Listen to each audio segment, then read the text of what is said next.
Bismillahirrahmanirrahim. Assalamualaikum warahmatullahi wabarakatuh. Perkenalkan, nama saya Alisa Nur Hidayah. Dan saya Nikma Nur Habibah. Kami akan menjelaskan simulasi dari praktikum momen inersia. Nah, jadi kali ini kita akan ngebahas praktikum momen inersia menggunakan web OP6, teman-teman.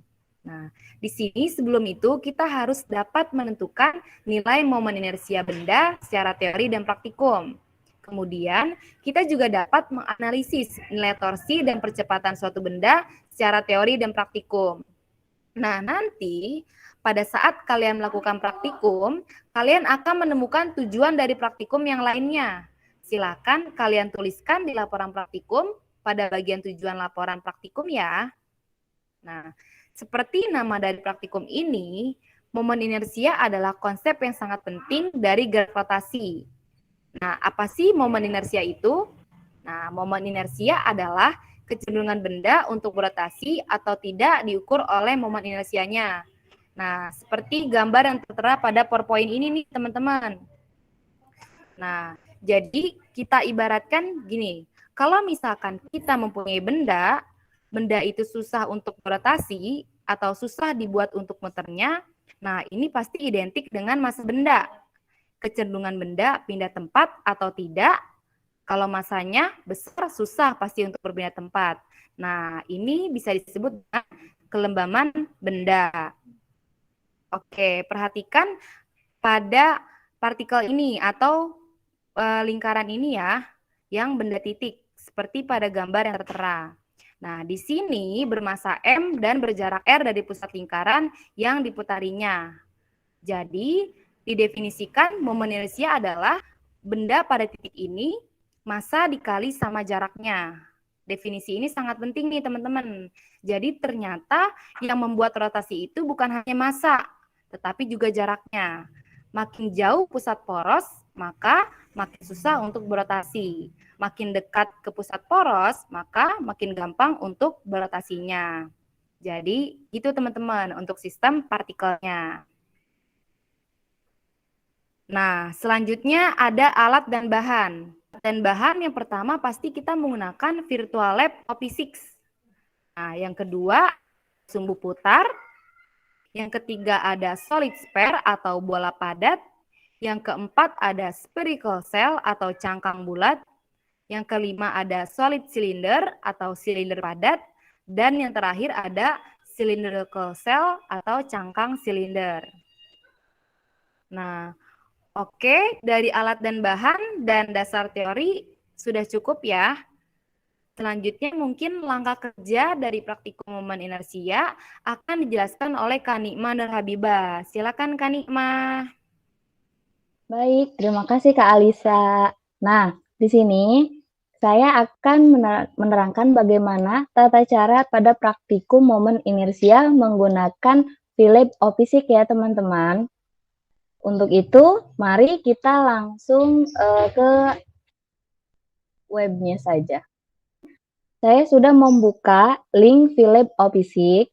Setelah itu, teman-teman semua dapat melihat beberapa item yang ada di OPSIC ini ya. Ini untuk solid sphere, ini spherical cell, ini solid cylinder, dan yang terakhir ada cylindrical cell.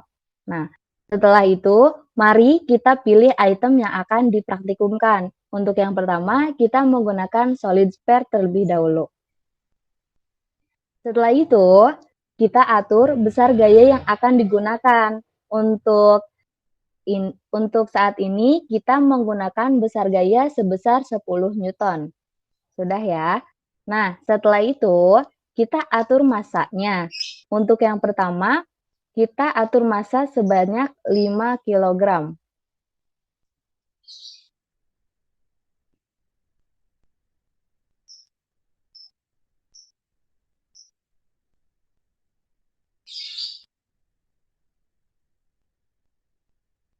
Dan yang untuk jaraknya sebesar 1 meter.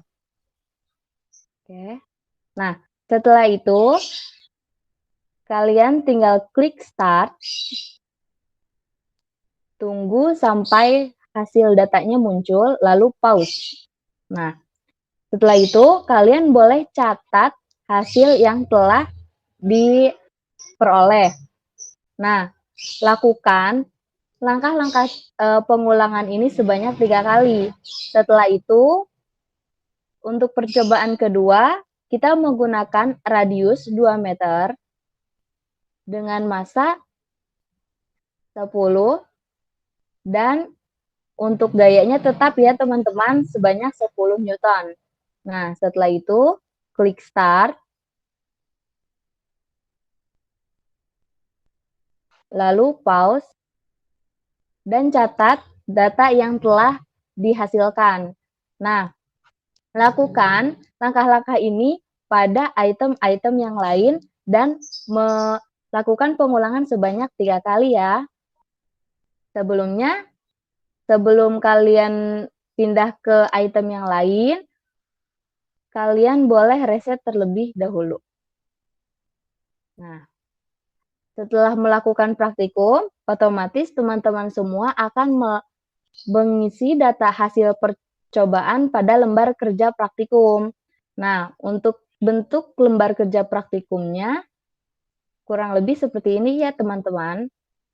Dan lembar kerja praktikum ini sudah ada pada modul yang telah disediakan. Mungkin untuk tutorial praktikum ini sudah selesai. Selebihnya saya kembalikan kepada Kak Alisa. Oke, terima kasih Kak Nikma. Jadi seperti itu ya teman-teman, tutorial kita dalam praktikum momen inersia menggunakan web of physics. Jadi mungkin segitu saja penjelasan dari praktikum momen inersia. Nantinya jika ada pertanyaan atau ada hal yang membingungkan dari video ini, teman-teman bisa langsung tanyakan ke Kak Lisa atau ke Kak Nikma. Nah, sekian dari kami. Wassalamualaikum warahmatullahi wabarakatuh. Dadah. Dadah.